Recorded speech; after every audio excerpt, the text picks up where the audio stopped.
Merci Père pour les dispositions intérieures que tu opères dans le cœur de chacun. Merci pour nos frères qui sont en chemin. Merci pour ceux qui sont déjà là.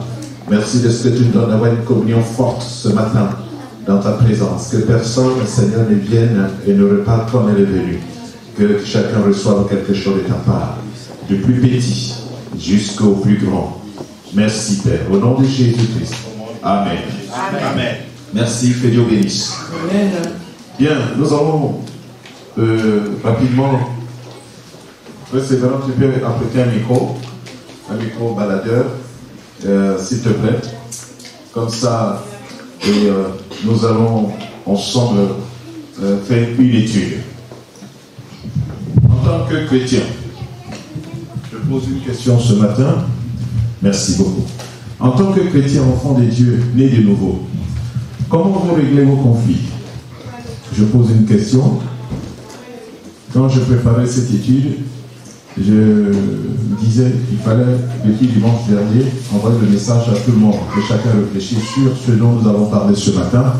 Et comme ça, tout le monde participerait. En tant que chrétien né de nouveau, comment vous réglez vos conflits? Commencez à réfléchir.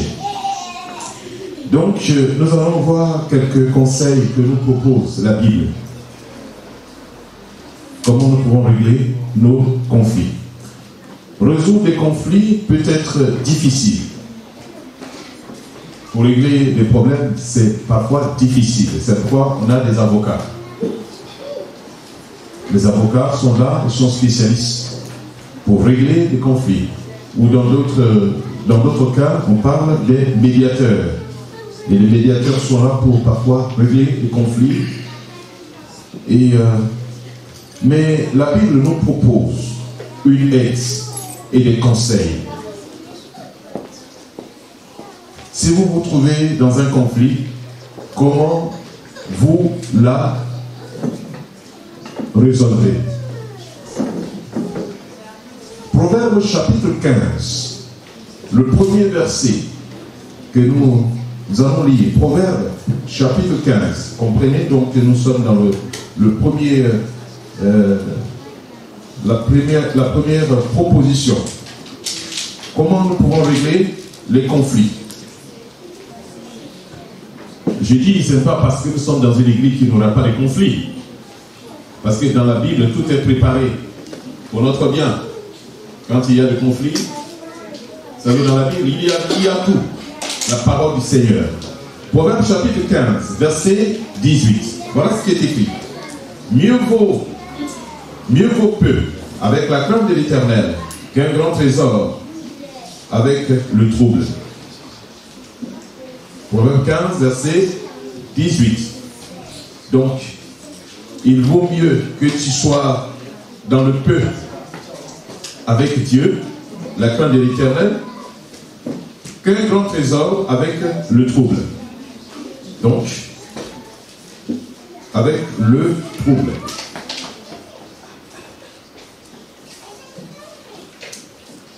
Amen. Amen.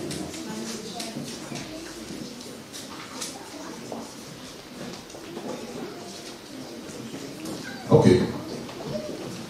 Alors, Matthieu chapitre 5.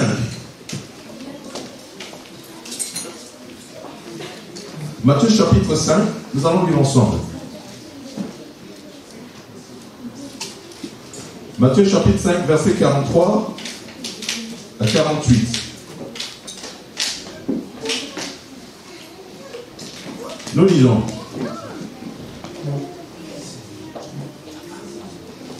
Vous avez appris qu'il a été dit, tu aimeras ton prochain et tu haïras ton ennemi. Mais moi, je vous dis, aimez vos ennemis, bénissez ceux qui vous maudissent. Faites du bien à ceux qui vous haïssent et priez pour tous ceux qui vous maltraitent et qui vous persécutent, afin que vous soyez fils de votre Père qui est dans les cieux. Car il fait lever son soleil sur les méchants et sur les bons, et il fait pleuvoir sur les justes et sur les injustes. Si vous aimez ceux qui vous aiment, quelle récompense méritez-vous?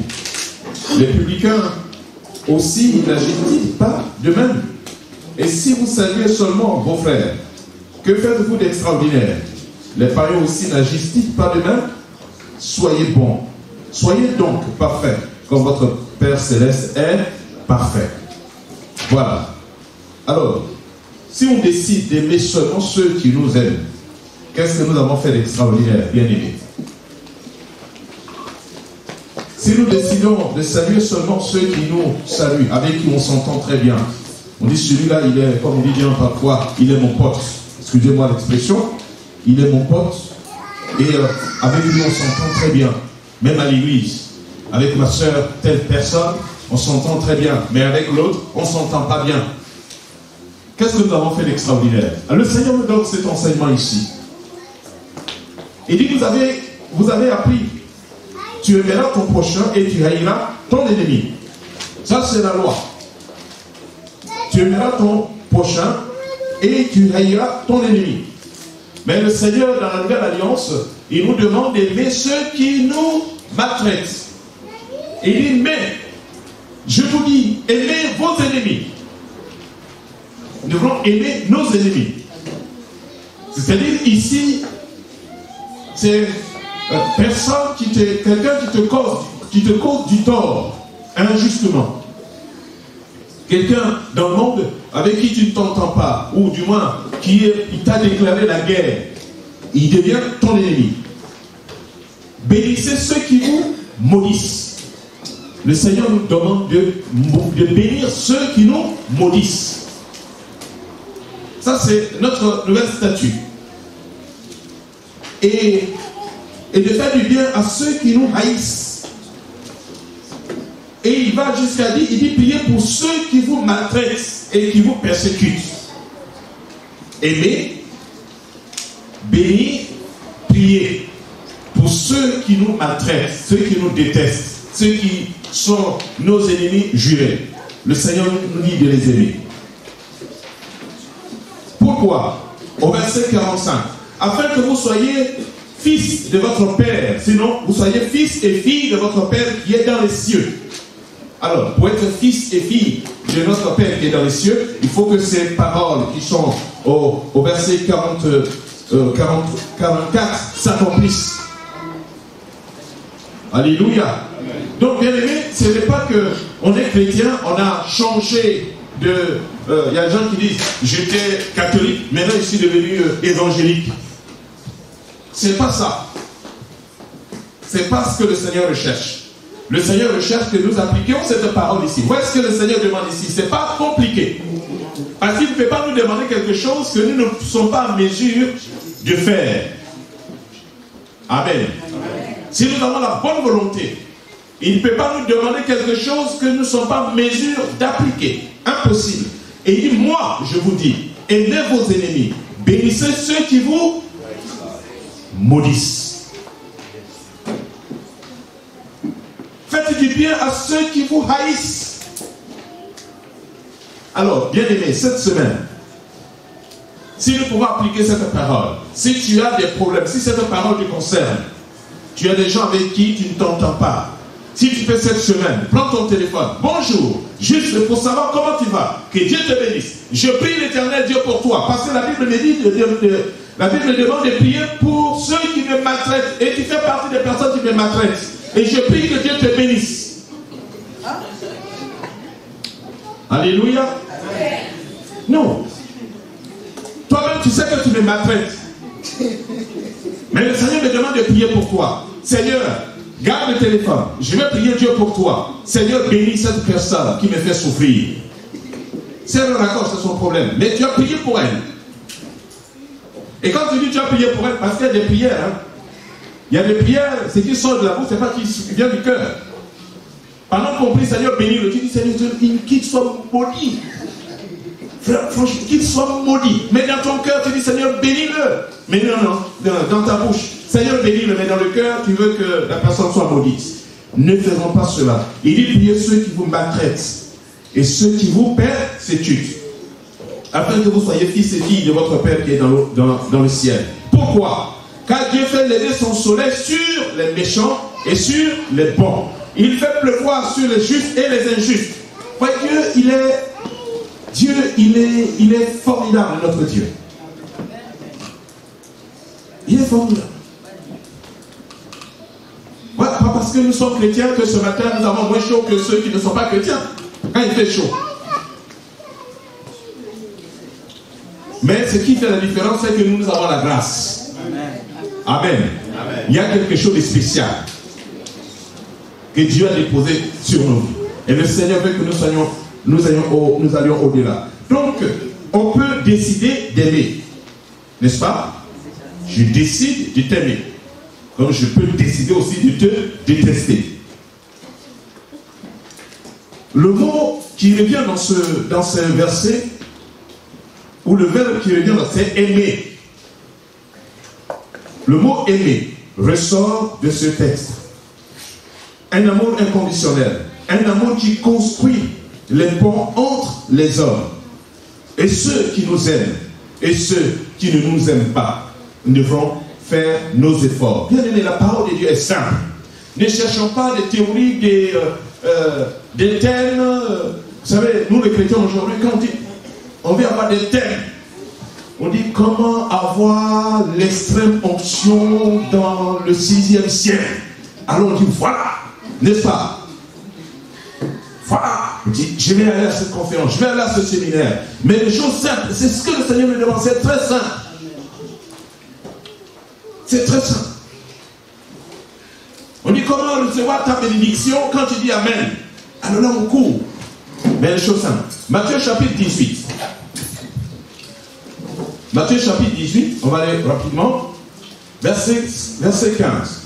Il dit si ton frère a péché, va et reprends-le entre toi et lui seul.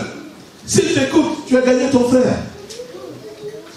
Bien aimé, ces paroles, si nous pouvons les appliquer, nous serons des chrétiens forts, des chrétiens bénis. Simple. Vous savez, en Jean chapitre 9, cet aveugle né de naissance, mais qui a été guéri par le Seigneur, il avait un seul mot dans la bouche. Il dit, ce que je sais, j'étais autrefois aveugle, mais maintenant je vois. C'est tout. Les gens ont essayé, les rabbins, en fait, les chefs religieux sont venus, ils ont parlé. Il dit, écoutez, ce que je sais, j'étais autrefois aveugle, mais maintenant je vois. Son message est simple. Son message est simple. Il dit, si ton frère a péché, va, tu le vois, face à face. Frère, ici on parle de frères. Et quand on parle de frères, nous sommes d'un même corps, n'est-ce pas? Nous sommes d'une même, nous avons été baptisés d'un même baptême. Nous avons reçu le même esprit.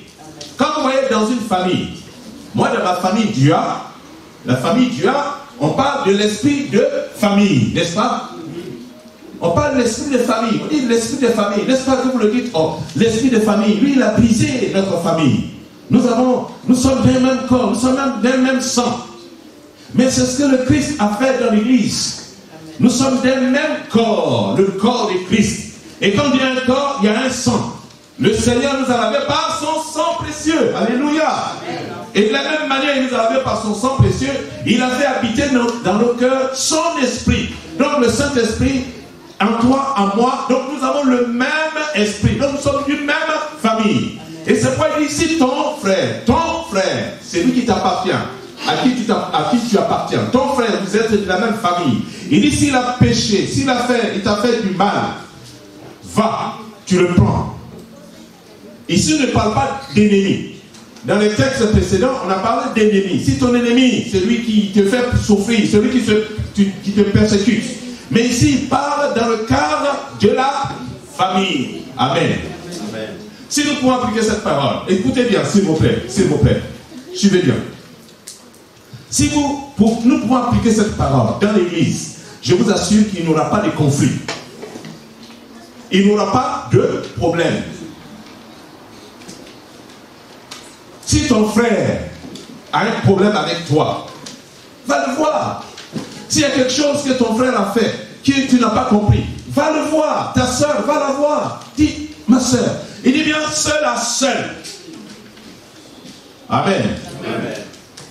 Sœur Pauline, je vais demander après toi de me faire le résumé. Hein? Merci beaucoup. Alors, tu vas le voir seul à seul. Seul à seul. Mais le problème, c'est que tel a fait telle chose, la personne n'est pas au courant. Et tu passes par le diable Emmanuel a dit, ah, tu sais ce que la sœur Pauline a fait là, franchement, comment toi tu vois cela? Dis, mais va voir ta sœur, va voir la sœur Pauline, parle avec elle, face à face. Le problème est résolu. C'est-à-dire la tête du diable est coupée. Amen. Amen. La tête du diable est coupée. Tout de suite. Mais quand tu laisses, tu vas parler au diable. Si le diable, lui, n'est pas sage, il va aller parler à la sœur Linda. Si Linda n'est pas sage, et la chose revient aux oreilles de la sœur Pauline. La chose a fait le tour de l'église, a fait le tour de Conflans, a fait le tour de Versailles, a fait le tour de Paris. Avant de revenir à la sœur, dit, oh, mais la chose est simple, il fallait venir me voir. Mon frère, entre-temps, vous avez blessé votre sœur. Vous l'avez blessée profondément. Si nous pouvons appliquer cette parole, si ton frère a péché, il a un problème avec toi, va, reprends-le, fais-lui le reproche entre toi et lui seul. On dit bien lui seul. S'il t'écoute, tu as gagné ton frère. Quand il dit gagner ton frère ici, ce n'est pas que tu as triomphé de lui. Non. C'est-à-dire que tu l'as gagné à la cause de Christ. Tu l'as gagné dans le royaume des dieux. Parce qu'il était sur le chemin de la perdition. Mais grâce à ta patience, grâce à ta stratégie, tu l'as ramené dans les voies du Seigneur. C'est ça ici, gagner. Tu ne vas pas venir en disant, j'ai gagné, j'ai gagné, j'ai gagné, j'ai gagné. Non, non, non. Gagner, ici, Dieu a ramené ton frère sur le droit chemin. Alléluia. Bien-aimés, appliquons ces paroles très simples. Appliquons-les tous les jours dans notre vie. Que ce soit dans la famille chrétienne, que ce soit dans la famille, la cellule familiale, la cellule nucléaire, et que ce soit la grande famille, que ce soit au travail, que ce soit partout. Si nous pouvons appliquer cette parole, quelqu'un te fait mal, va le voir. Tu dis, je suis venu te voir, mon chef. J'ai appris ceci. Vous allez régler le problème, tu vas avancer. Tu vas avancer. C'est toute envie de préserver. Hein? Le Seigneur demande cela, envie de préserver l'équilibre familial, la cohésion de l'esprit. Hein? La cohésion de l'esprit. Il dit seul à seul avec lui. Si tu écoutes, tu l'as gagné. Tu as gagné ton frère. Toujours dans l'esprit de sauver son frère ou d'écraser la tête du diable. On va prier tout à l'heure. Il nous reste quelques minutes. Romains chapitre 12, versets 17 à 19. On va aller rapidement. Romains 12. Romains 12.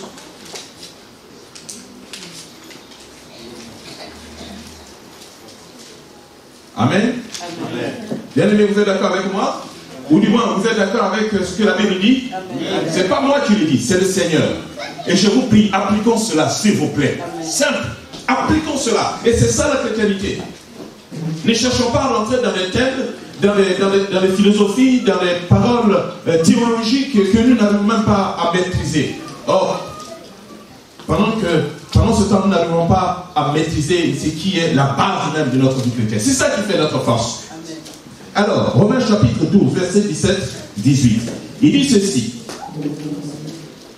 Ne rendez à personne le mal pour le mal. Recherchez ce qui est bien devant tous les hommes. S'il est possible, autant que cela dépend de vous, soyez en paix avec tous. Est-ce que nous recherchons la paix avec tous les hommes?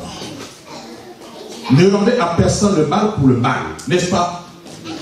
Il m'a fait mal, lui aussi, il va voir. Quand il va venir chez moi, il va voir. Non, bien-aimé de Dieu. Il dit, recherchez ce qui est bien devant tous les hommes. Est-ce que nous recherchons ce qui est bien? Ça va être notre prière quotidienne. Seigneur, permets que ma vie soit une bénédiction aujourd'hui dans la vie de quelqu'un. Permets que je sois une grâce. Quand quelqu'un me voit qu'il a envie de suivre le Christ, Amen. Seigneur, je te supplie. Si nous prions de cette façon, vous allez voir, le Seigneur va nous bénir. Et c'est ça, chercher le royaume et la justice des dieux. C'est ça, chercher le royaume et la justice des dieux. Et vous allez voir que tout le reste va nous suivre. Parce que le Seigneur voit que tu cherches à lui ressembler. Vous qui n'êtes pas encore mariés, cherchez à ressembler au Christ. Et ceux qui sont mariés, cherchez à ressembler au Christ. Et c'est en cela que le Seigneur nous appelle. Il dit ici, ne rendez à personne le mal pour le mal. Voici des versets bibliques que nous voulons apprendre par cœur. Que d'apprendre les versets bibliques. Tu seras la tête, non la queue. Amen. Et pendant ce temps, on rend le mal pour le mal. Il dit, c'est l'Éternel sera avec toi. Amen. L'Éternel va te bénir, ton départ et ton arrivée. Amen. Là, on dit un vrai Amen. Mais ici, il dit, ne rendez à personne le mal pour le mal. Recherchez ce qui est bien devant tous les hommes. Ça nous dérange. Ça nous dérange. Parce qu'on est dans son confort, on est dans son péché, on est dans sa rancune, on est dans ses difficultés. Il dit, s'il est possible que cela dépend de toi, si tu sais que cela dépend de toi, va, frère, je ne vais pas chercher à tirer longtemps. Je fais la paix avec toi. On avance. Je fais la paix avec toi. Il dit, soyez en paix avec tous les hommes. Le Seigneur nous recommande d'être en paix, la paix de Christ, avec tous les hommes. Tous. C'est ce que nous devons rechercher. Amen. Soyons en paix, bien-aimés. Le Christ revient. Amen. Soyons en paix. Ne sois pas un enfant de trouble. Ne sois pas quelqu'un qui trouble la société. Ne sois pas quelqu'un qui trouble. Vous savez, il y a des gens qui sont des troubleurs. Quand ils arrivent dans un endroit, taisez-vous. Vous êtes en train de parler d'une chose, taisez-vous, il est arrivé. Et puis les gens font semblant. Les gens font semblant de t'accueillir, de rigoler avec toi. Mais en réalité, ils sont passés à côté. Vous savez, il y a des gens, leur présence. Quand vous arrivez dans un endroit, votre présence, la grâce de Dieu est sur vous. Les gens sentent une paix. Alléluia. Les gens sentent une paix. Ils disent, lui, quand je suis avec lui, je suis content. Je suis heureux. Mais l'autre, quand je suis avec lui, je sens le péché. Le péché sent comme, comment vous pouvez, comme le camembert. Excusez-moi. Comme le camembert. Ça sent. Vous sentez. Il y a des gens comme ça. Vous sentez le péché. Parce que vous êtes saints. Et ceux qui sont saints également, quand ils rentrent dans un milieu, on sent l'odeur de Christ, le parfum de Christ. Amen. C'est pourquoi ce chant que j'aime beaucoup. Que ma vie soit une fleur, un parfum de bonne odeur. Alléluia.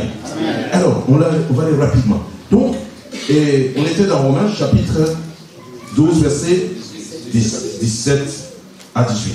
Donc, ne rendez à personne le mal. Le mal pour le mal. De rechercher à faire le bien devant tous. Matthieu chapitre 7, verset 12. Matthieu chapitre 7, verset 12, là, ça c'est la règle d'or.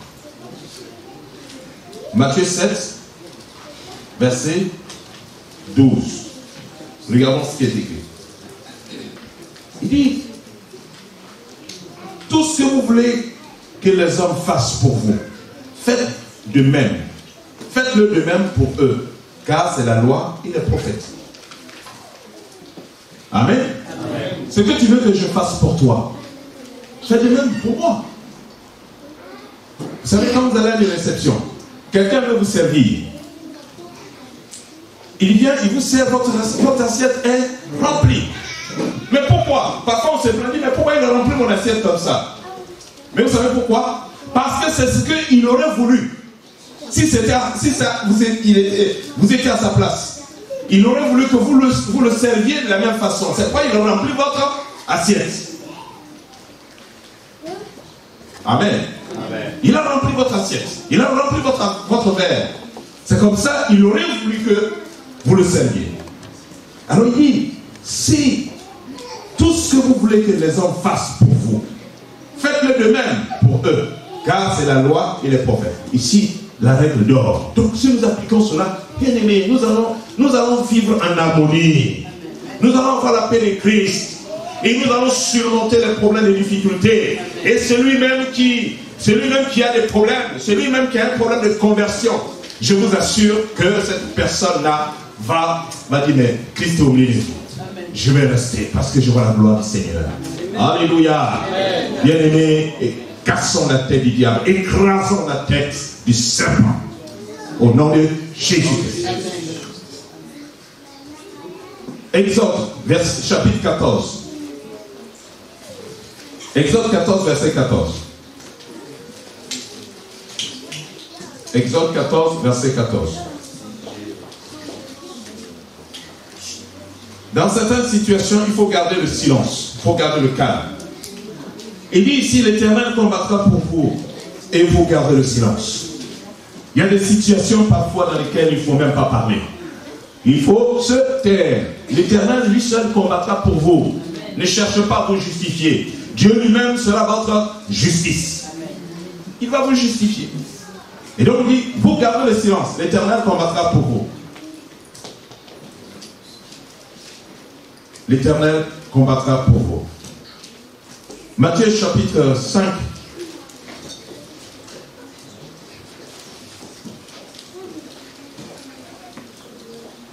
Matthieu chapitre 5.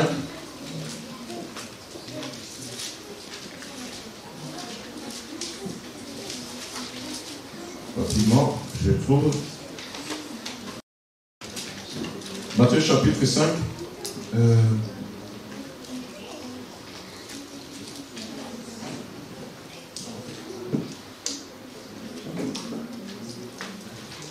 Oh, excusez-moi, j'étais dans Matthieu chapitre 6.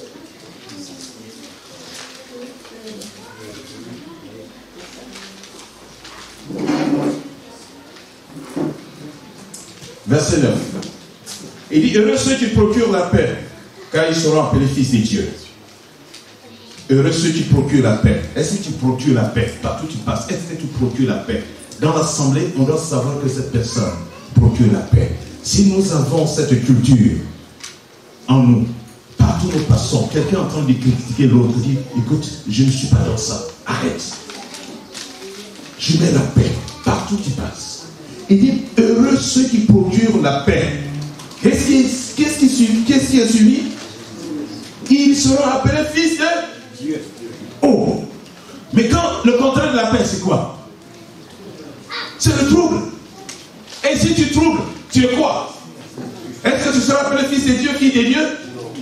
Donc tu es exclu du royaume. Tu es exclu du royaume. Ton nom est effacé du royaume de Dieu. Il dit, heureux ceux qui procurent la paix, car ils seront appelés fils de Dieu. Heureux, il parle d'une exclamation, heureux ceux qui procurent la paix, la joie, le bonheur pour celui-là, heureux, comme quelqu'un a réussi à son examen. Waouh! Ceux qui procurent la paix, car ils seront appelés fils de Dieu. Ceux qui disent Seigneur, Seigneur, ce n'est pas ceux qui rentreront au ciel, mais ceux qui font la paix autour d'eux. Celui qui fait la paix, celui qui la diffuse, celui qui a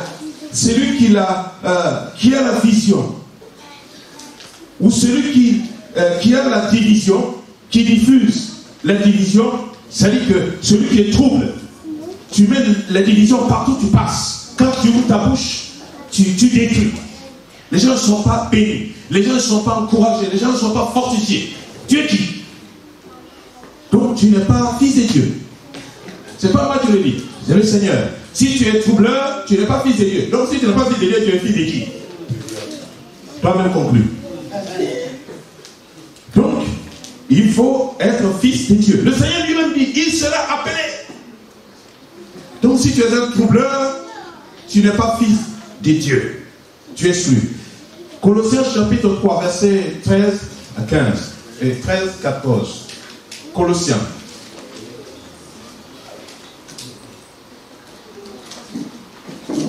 Colossiens, chapitre 3. Je lis.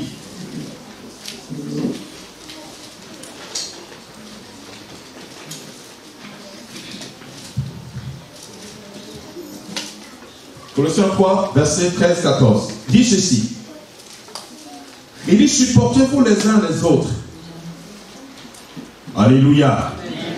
Il dit, supportez-vous. Donc, est-ce que s'il n'y a pas de difficulté, on ne me demanderait pas de supporter. Si la charge n'est pas lourde, on ne me demanderait pas de la supporter. Si je ne vis pas avec quelqu'un qui est difficile à vivre, on ne me demanderait pas de supporter la personne. Mais parce que le Seigneur sait combiner nous. Nous sommes appelés des hommes de toute race, de toute éducation différente, de tout peuple. Et le Seigneur nous a mis ensemble.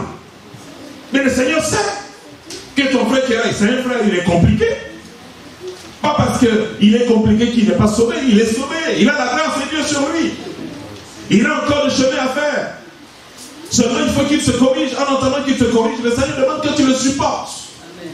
Tu dois supporter ta soeur. Tu dois supporter ton frère.